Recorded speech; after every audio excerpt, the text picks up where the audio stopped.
Salmo 115, do 1 ao 17, a introdução dele, só para você entender, à medida que nós formos lendo, formos falando desse texto, dessa pequena porção da palavra de Deus, ele é uma resposta, o salmista dá uma resposta aos inimigos do povo de Israel, sabe? Porque o que aconteceu? Esse povo, já há um tempo que eles não viam os milagres de Deus. Deus não se manifestava. E não sei se você já passou por esses momentos em que Deus silencia. E era exatamente isso que esse povo estava experimentando. Deus silenciou. E os inimigos de Israel, né, perceberam isso e começaram a duvidar. Será que realmente esse Deus existe? Será que os milagres que esse Deus fez no passado, de fato, são verdadeiros?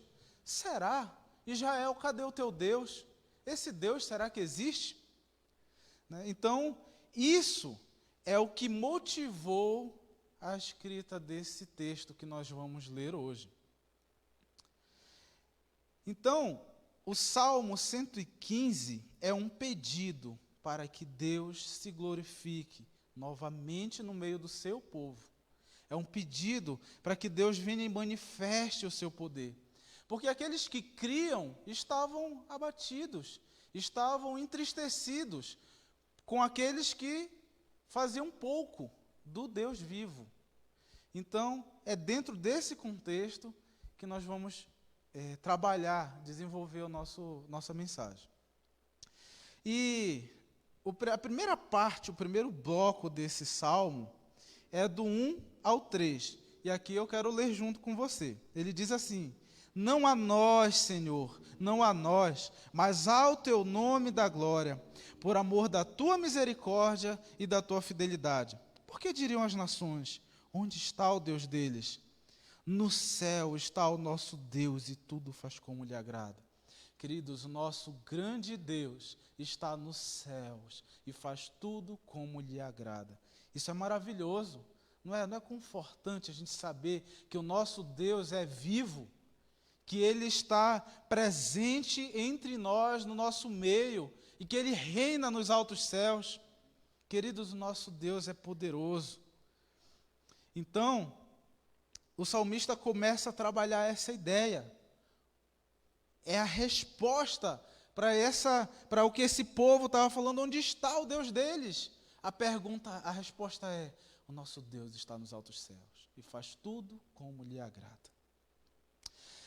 A segunda coisa aqui, queridos, a partir daqui desse texto, vamos ler o 4 e 7, que diz assim: prata e ouro são os ídolos deles, obras das suas mãos, das mãos de homens. Tem boca e não falam, tem olhos e não veem, tem ouvidos e não ouvem, tem nariz e não cheiram, suas mãos não apalpam, seus pés não andam, som nenhum lhes sai da sua garganta.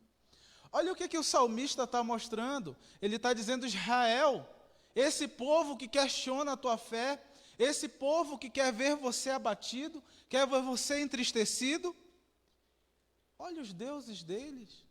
Nós sabemos que o nosso Deus está vivo, mas o Deus deles tem boca, mas não falam, tem olhos, mas não veem, tem pés, mas não andam.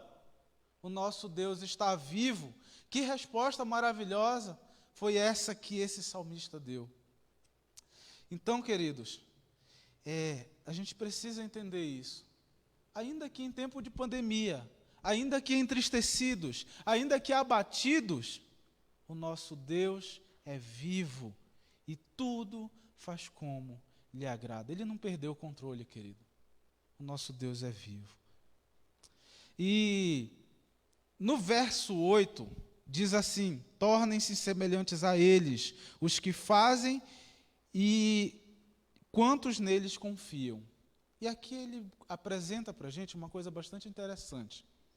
É que nós nos parecemos com aquilo que nós adoramos. Nós nos parecemos com aquilo a quem servimos, com aquele a quem servirmos. Então, o que tem sido o Deus da tua vida? É nesse momento que eu queria fazer, essa reflexão que eu queria fazer com você agora. Quem tem sido o Deus da sua vida? É interessante que esses tempos, eu e minha esposa, a gente começou a assistir uma série na Netflix. E, nossa, essas coisas, esse negócio de série é viciante. E nós começamos a assistir e, de repente, a gente começou a maratonar as séries. A gente começou a assistir um por semana. Daqui a pouquinho a gente começou a assistir quase um dia sim, um dia não. Depois a gente começou a tirar a sexta-feira para virar quase à noite e dormir quase 3 horas da manhã, assistindo série na Netflix. Vê se pode uma coisa dessa, né? E o que veio ao meu coração em um determinado dia é: eu não leio a Bíblia com a mesma intensidade que eu assisto série. Eu não paro para orar, para fazer vigílias, na mesma intensidade que eu assisto séries. E eu parei para refletir que os meus pensamentos, o meu modo de agir, começou a ser influenciado por aquilo que eu assistia todos os dias. Então, queridos, isso começou a se tornar um Deus na minha vida.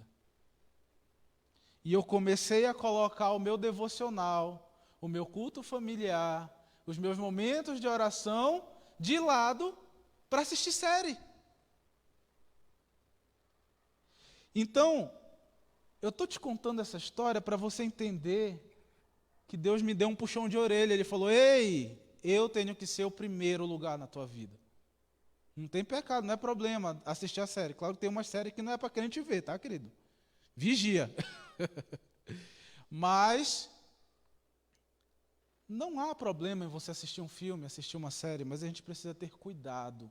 É isso que eu quero colocar para você entender com essa ilustração.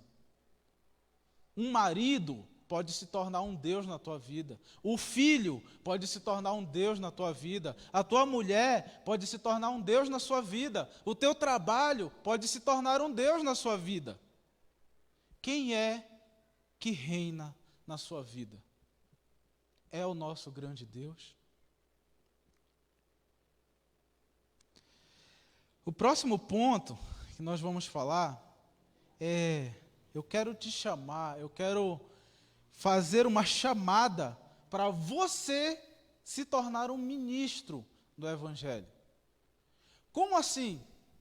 Queridos, eu sou músico, eu toco na igreja, já dei aula de música, e essa palavra, para quem vive nesse ambiente das igrejas, né, tocando, louvando, ela é muito comum, ministro, o ministro de música.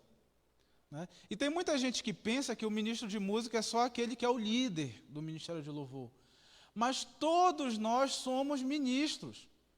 Vocês não estão vendo, mas ali atrás, por trás das câmeras, tem 2 jovens que estão ministrando, estão sendo bênção na vida de vocês e na minha. Eles estão ali escondidinhos, numa salinha escura, ninguém vê eles, mas eles estão servindo, e se eles não estivessem lá, como que a gente iria transmitir o culto? Nós temos um ministro da palavra, que é o nosso pastor. Eu sou um ministro de música. E se nós tivéssemos um baterista, nós tivéssemos um outro violonista, nós temos o querido irmão que tocou ali há pouco. Ele também ministrou louvores ao Senhor, ele ministrou a palavra de Deus. E o que eu quero te dizer? Eu quero que você também seja um ministro. Por quê? Todos nós fomos chamados para ministrar a palavra de Deus, para ensinar a palavra de Deus. Existe uma coisa chamada de a grande comissão, lá em Mateus 28, 19 e 20, que fala: ide, portanto, e pregai o evangelho. Eu não estou falando do dom que Deus dá para pregar a palavra, que é um dom específico, de profecia. Eu estou falando de ensino, de discipulado, de falar da palavra através dos dons e talentos que Deus te deu. Chega de ficarmos parados, cansados, prostrados. Precisamos ser usados pelo Senhor. Precisamos ser ousados para ser bênção na vida de outros.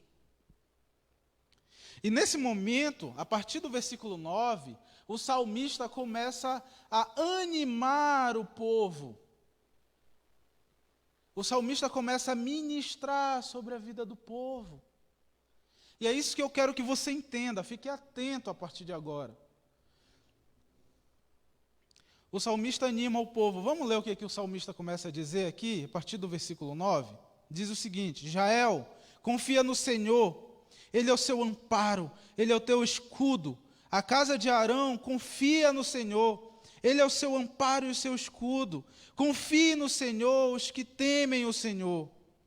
Ele é o teu amparo e o teu escudo. De nós se tem lembrado o Senhor, Ele nos abençoará a casa de Israel, abençoará a casa de Arão. Ele abençoa os que temem o Senhor, tanto pequenos como grandes. Queridos, o salmista começa a lembrar que Deus é um Deus que abençoa, é um Deus que é escudo, um Deus que é proteção, é um Deus que não deixa o povo dele se abalar, é um Deus que cuida daqueles que são seus. Esse é o nosso Deus. O salmista lembra da glória de Deus, em contrapartida ao que aquele povo lá, os inimigos de Israel, perguntaram: onde está o Deus deles? Ele respondeu: nos céus está o nosso Deus, e faz tudo como lhe agrada, e ainda por cima cuida dos que creem nele. O salmista se torna coluna e baluarte. Em 1 Timóteo 3,15, nós vemos isso. Queridos, a igreja é a coluna e baluarte do Evangelho. Pregar o Evangelho é falar as verdades de Deus. É falar que existe um Cristo que morreu por nós para nos salvar. Também é dizer isso: o nosso Deus vive e Ele cuida de nós. Jesus é o nosso Senhor que se preocupa com cada um de nós, que nos amou a ponto de entregar a sua própria vida. Esse é o nosso grande Deus. Eu quero te convidar hoje para se tornar coluna e baluarte. Você sabe o que é isso, coluna e baluarte? Fazendo as pesquisas aqui, eu vi que provavelmente isso é uma alusão ao templo de Diana. Esse templo lá na antiguidade, no mundo antigo, ele possuía 127 colunas de mármore revestidos de ouro. 127 colunas, isso são as colunas. E o baluarte é o fundamento. É o fundamento, a base onde um prédio é construído. E o que Paulo está falando aqui? Ele está dizendo o seguinte: a igreja é coluna e baluarte do Evangelho, é a coluna e a sustentação do reino de Deus na terra. Por que nós estamos prostrados no momento em que deveríamos ser coluna e baluarte? Por que estamos abatidos se deveríamos ser coluna e baluarte, se o nosso grande Deus vive e está nos céus?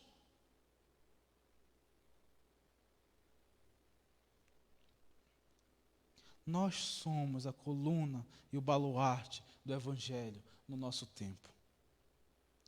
Queridos, eu quero te chamar a ser isso.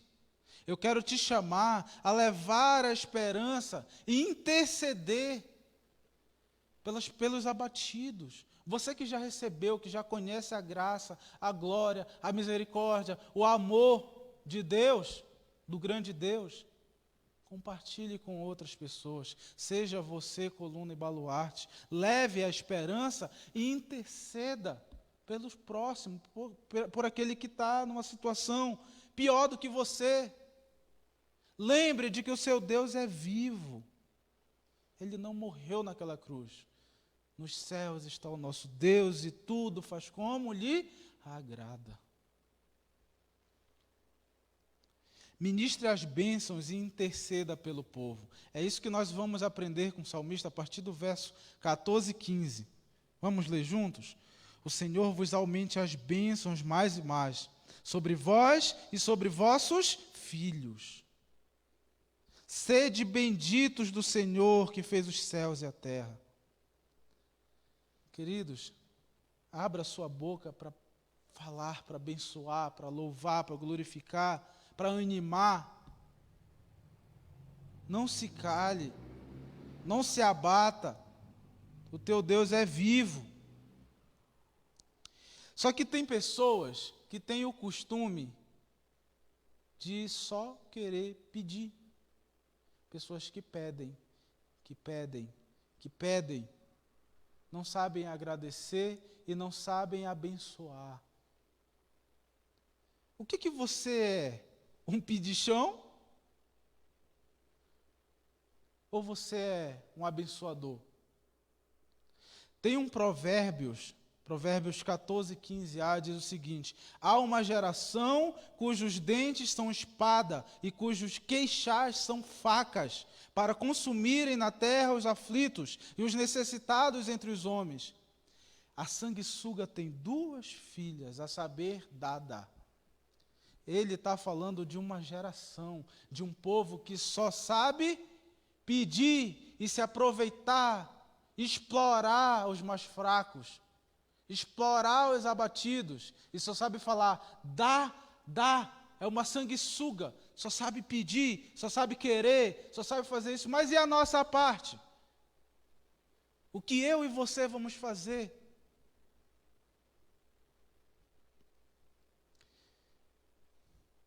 Não há pecado, querido, em clamar e compartilhar as suas necessidades com Deus. Não é isso que eu estou dizendo. Eu não estou dizendo que você não pode pedir. Eu não estou dizendo que você não pode colocar o seu coração diante do altar do Senhor e clamar, Pai, me ajuda, Pai, cuida de mim, Pai, venha a meu favor. Não é isso que eu estou dizendo. Só que na vida de um servo, de um cristão, precisa haver o equilíbrio entre essas 2 coisas. Nós podemos pedir e clamar por cuidado, mas também temos que agradecer e abençoar outras pessoas. E é isso que o salmista está fazendo. Verso 14: o Senhor vos aumente bênçãos, mais e mais, sobre vós e sobre vossos filhos. Sede benditos do Senhor que fez os céus e a terra. Ele declara bênçãos, ele abençoa aquele povo.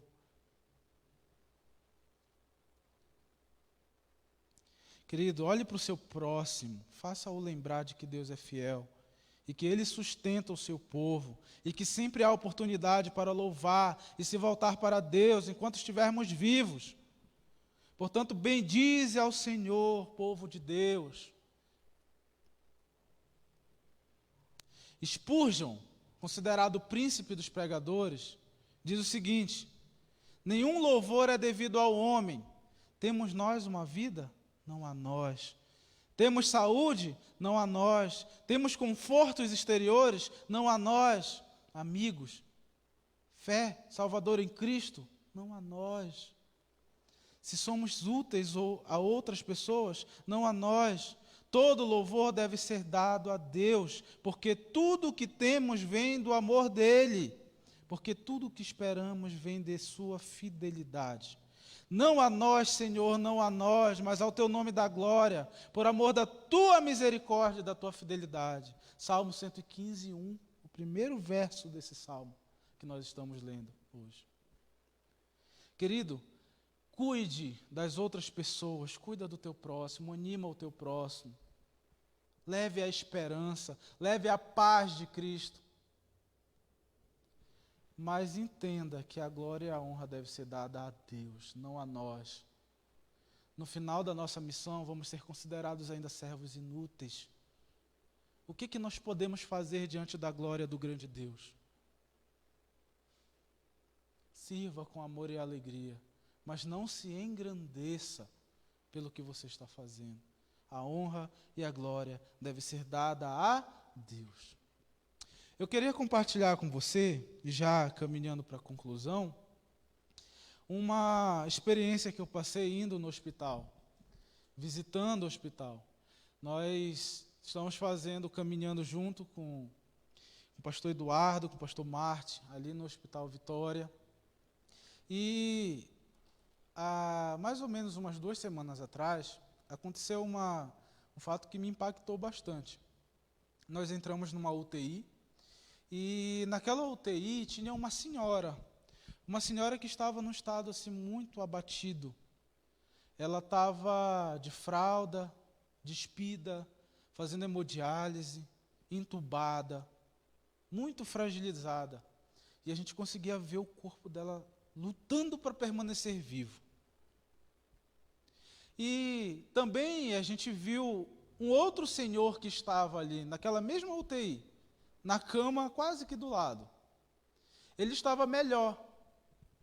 Ele estava melhorando após 3 meses internado.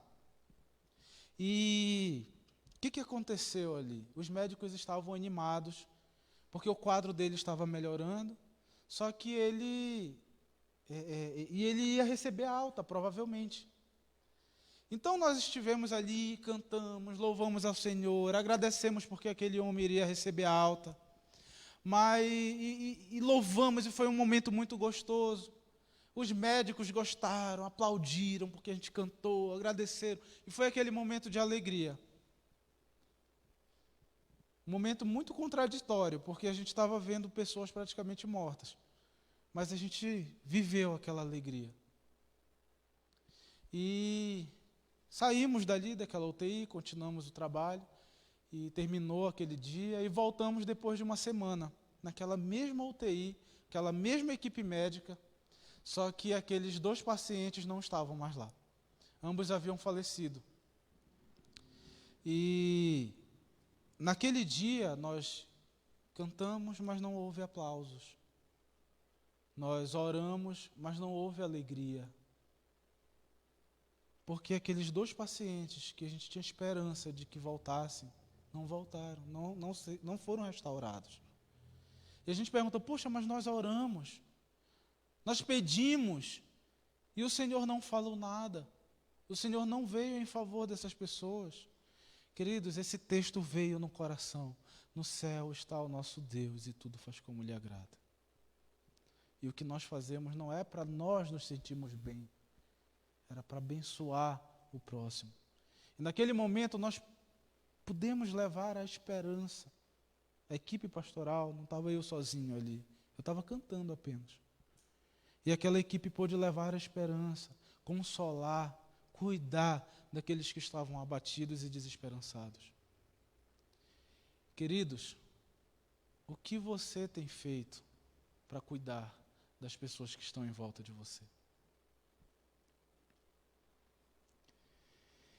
Se você não lembrar do que eu falei até aqui, não esqueça essas 4 coisinhas aqui que eu quero falar, que eu vou recapitular. Toda a glória é de Deus. Nosso Deus está vivo e tudo faz como lhe agrada. Nosso Deus não está ausente. Nosso Deus não está calado diante do que está acontecendo no mundo. Todas as coisas acontecem como Ele quer. Segunda coisa, seja um ministro da graça. Não se cale. Não se abata. Você é coluna e baluarte do Evangelho. Terceira coisa, querido, leve a esperança e interceda pelo povo de Deus. E sempre glorifique ao Deus eterno. Queridos, não se acomode. Vá voltando aos poucos. Venha para o templo. Quando o pastor chamar, botar lá, olha, faça a sua inscrição, venha orar. Estamos limitados, a capacidade é limitada, mas venha. Venha servir, venha glorificar, venha adorar o Senhor. Venha compartilhar da comunhão. Ainda que só dando um toquezinho assim, né? Sem poder dar um abraço. Mas venha ouvir a palavra e louvar ao Senhor. Que Deus te abençoe. Eu canto agora, pastor? Cantar mais uma música. E ore, que essa música seja uma oração agora que você possa fazer.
farol que brilha à noite, como ponte sobre as águas, como abrigo num deserto, como flecha que acerta o alvo. Eu quero ser usado da maneira que te agrade, em qualquer hora e em qualquer lugar. Eis aqui a minha vida, usa-me, Senhor, usa-me, sonda-me, quebranta-me, transforma-me, enche-me e usa-me como um farol que brilha à noite, como ponte sobre as águas, como abrigo num deserto, como flecha que acerta o alvo. Eu quero ser usado da maneira que te agrade, em qualquer hora e em qualquer lugar. Eis aqui a minha vida, usa-me, Senhor, usa-me, Senhor.